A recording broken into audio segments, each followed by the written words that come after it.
हा व्हिडिओ बघून एक परिस्थितीची विदारकता आपल्या डोळ्यासमोर उभी राहायला हवी, प्रत्येकाच्या डोळ्यासमोर उभी राहायला हवी.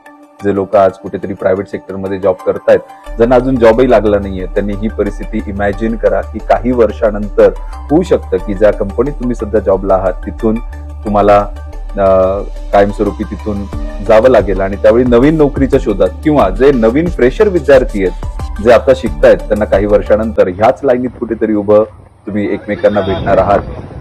तर ही परिस्थिती आपल्यापर्यंत पोहोचू नये यासाठी काही गोष्टी मी तुमच्यापर्यंत पोहोचवण्याचा प्रयत्न करतो. विद्यार्थी मित्रांना या गोष्टीची जाणीव बऱ्याच वेळानंतर होते की आपल्याकडे अजूनही काही संधी होत्या. जर तुम्ही बाहेर बघाल की बाहेरच्या राज्यातले विद्यार्थी, जनरली तुम्ही यूपी, बिहार अशा एक्झाम्पल्स घ्यायला हरकत नाही, अशा राज्यांमध्ये लहानपणापासून किंवा एक प्रॉपर समज आल्यानंतर तो विद्यार्थी जे काही आहे तो प्रिपरेशन चालू करतो. तो विद्यार्थी प्रिपरेशन चालू करतो ते स्पर्धा परीक्षांचं. म्हणजे तुम्ही बघत असाल तर स्टाफ सिलेक्शन कमिशन, रेल्वेज किंवा इतर काही सेंट्रल गव्हर्नमेंटच्या ज्या जागा आहेत त्या जास्तीत जास्त अक्वायर केल्या जातात है ना. आणि ह्या अक्वायर केल्या जातात म्हणजे याच्यावर ताबा नाही मिळवला जात. विद्यार्थी हे जे बाहेर राज्यातील विद्यार्थी आहे हे बऱ्याच काळ अगोदरपासून थोडेसे समजूतदार होतात आणि तो समजूतदारपणा ते त्यांच्या अभ्यासात वापरून ह्या हक्काच्या नोकरी मिळवतात.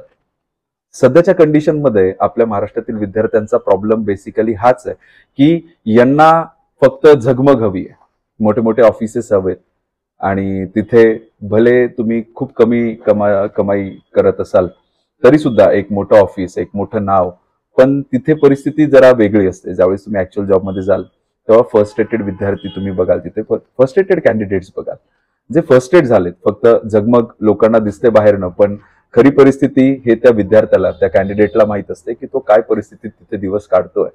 पुण्या, मुंबई सारख्या ठिकाणी राहून तुम्ही इतक्याशा पेमेंटवर तुम्ही कसा गुजारा करणार आहेत या गोष्टीसाठी खरंच खूप एक आव्हानात्मक गोष्ट आहे.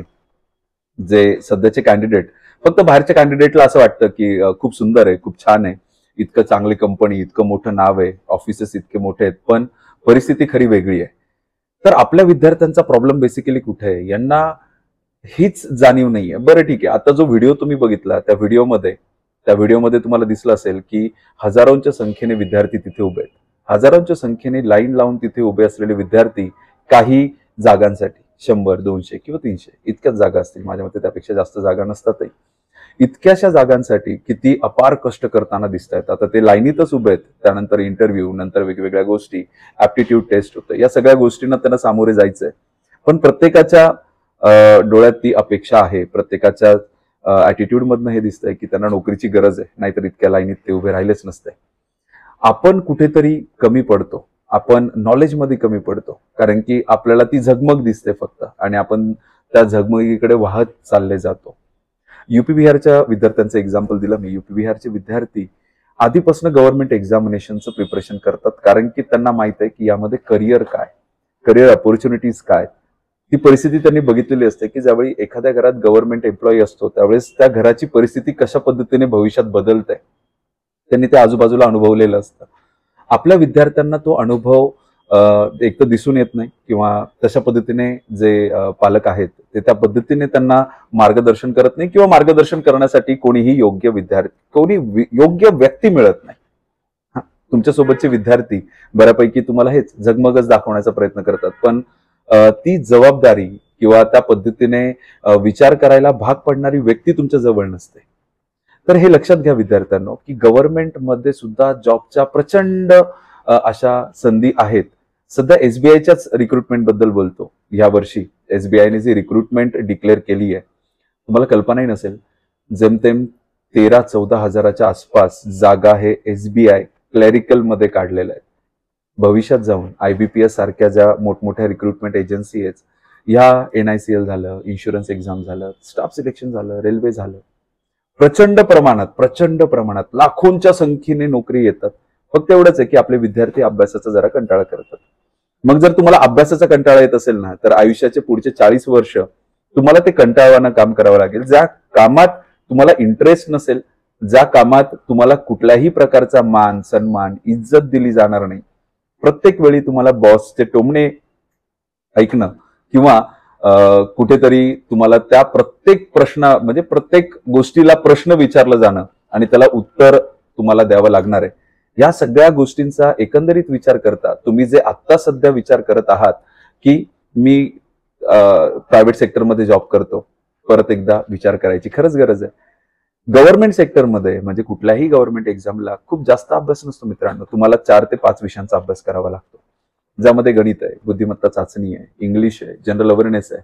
म्हणजे मुळात विचार करायला गेलं तर हे असे विषय आहेत ज्यामध्ये आपल्याला लहानपणापासून इंटरेस्ट हवा होता. पण यदाकदाचित तो इंटरेस्ट नसेल तरी भविष्यात तुम्हाला गणिताशिवाय तुमचे व्यवहार करता येणार नाहीये, बुद्धिमत्ताशिवाय तुम्हाला बाहेरच्या जगात वावरता येणार नाहीये, इंग्लिश शिवाय तुम्हाला कम्युनिकेट करता येणार नाही आणि जनरल अवेअरनेस जर तुमच्याकडे नसेल तर तुम्ही ह्या समाजात कुठेतरी कमीपणा घेणार आहात. कारण की तुम्हाला समाजात काय चाललंय हेच माहित नसणार आहे. हे जनरल अवेअरनेस असणं फार गरजेचं आहे, बरोबर ना? तर ह्या सगळ्या गोष्टींचा एकंदरीत विचार करता स्पर्धा परीक्षांमध्ये जो काही आपण अभ्यास करतोय तो आपल्या भौतिक विकासासाठी फार जास्त गरजेचा आहे. हे फक्त परीक्षा पास होण्यासाठी नाहीये. त्यामुळे ही इतकी मोठी लाईन, त्या लाईनीत तुम्ही स्वतःला इमॅजिन करू शकाल की नाही माहित नाही, पण मी कुठल्याही आपल्या जवळच्या व्यक्तीला तिथे इमॅजिन करू शकणार नाहीये. कारण की त्यानंतरही खरंच जॉब मिळतोय की काय, किती कोटी रुपयाचा जॉब देणार असतील की एवढी मोठी लाईन उभी आहे? बिलकुल पण नाही. फ्रेशर्सला जो पेमेंट असतो खूप बेसिक पेमेंट असतो. गव्हर्नमेंट सेक्टरमध्ये 8वं वेतन लागलंय, इतक्या प्रचंड प्रमाणात छान छान सॅलरीज मिळतात. कुठलाही क्लर्क आरामशीर 30-40 हजारापर्यंत पेमेंट पहिला घेतो. त्यावरतीच इतका पेमेंट घेत असताना आपले विद्यार्थी फक्त अभ्यासाची टाळाटाळ. आजपर्यंत तुम्ही ग्रॅज्युएशन पर्यंत गेले एक 12-15 वर्ष नक्कीच भरपूर छान अभ्यास केलेला आहे. अजून एखादा 1.5 वर्ष जर तुम्ही अभ्यास करून पुढच्या 40 वर्षाची जर सोय करू बघतात तर नक्कीच तुमचं ते 1 किंवा 1.5 वर्षाचा जो अभ्यास आहे तो 40 वर्षांसाठी तुम्हाला तुमचं आयुष्य सोयीस्कर करून देणार आहे. या गोष्टीचा नक्की विचार करा मित्रांनो. स्पर्धा परीक्षा मुळातच अवघड नाहीयेत. स्पर्धा परीक्षा अभ्यास करण्यासाठी जी मेथड वापरली जाते, ज्या लोकांचं मार्गदर्शन घेतलं जातं ते मार्गदर्शन एक चुकतं किंवा योग्य मेथड आपल्याला माहित नसते. या दोन्हीही कारणांसाठी तुम्हाला आयबीसी इन्स्टिट्यूट जे नाशिक रोड आणि अशोक स्तंभ अशा दोघी ठिकाणी आहेत, यांची मदत नक्की भेटेल. हा व्हिडिओ ऍडव्हर्टाइज पर्पज नाहीये.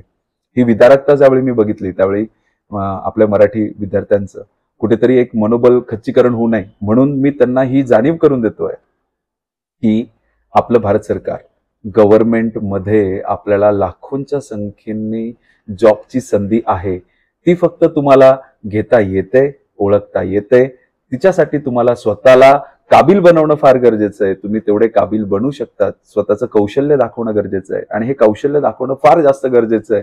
आणि हे तुमच्या फक्त नोकरीसाठी नाही, भौतिक आयुष्यासाठी, पुढे जाऊन भविष्यातल्या जीवनासाठी नक्कीच कुठे ना कुठे फायद्याचं असणार आहे.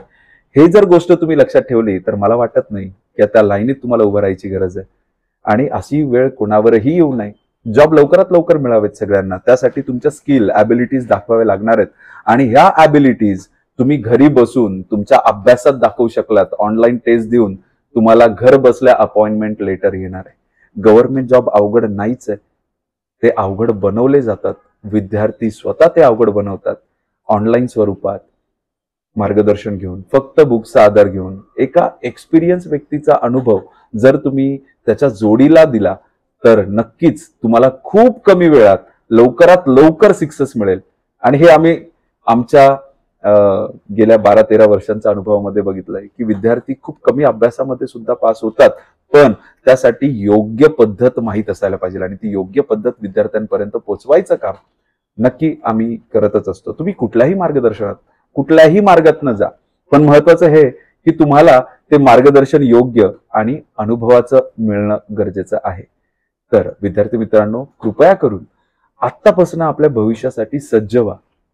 ज्या काही चुका आपण आत्ता करत आहोत, भविष्यात जाऊन अशाच लाईनीत आपल्याला हसू करून घेता येईल. म्हणजे स्वतःचं हसू करून घेणार तुम्ही. कोणीतरी येणार, शूटिंग काढणार आणि आपलं स्वतःचं हसू करून घेण्यापेक्षा प्राऊडली आत्तापासून अभ्यास करा. स्वतःच्या हिमतीवर, स्वतःच्या मेहनतीवर स्वतःचा असा काहीतरी अस्तित्व तयार करा, जेणेकरून तुम्हाला तुमच्या भविष्यातले जितकेही दिवस आहेत ते सुंदर पद्धतीने घालवता येतील.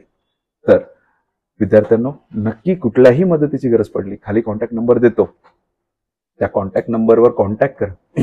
स्पर्धा परीक्षांबद्दलची छानपैकी सुंदर माहिती घ्या आणि त्या माहितीच्या आधारावर तुमच्या अभ्यासक्रमाला चालू करा, तुमचा अभ्यास चालू करा आणि आपला सुवर्ण काळ ही आपला आजपासूनच लिहायला सुरुवात करा.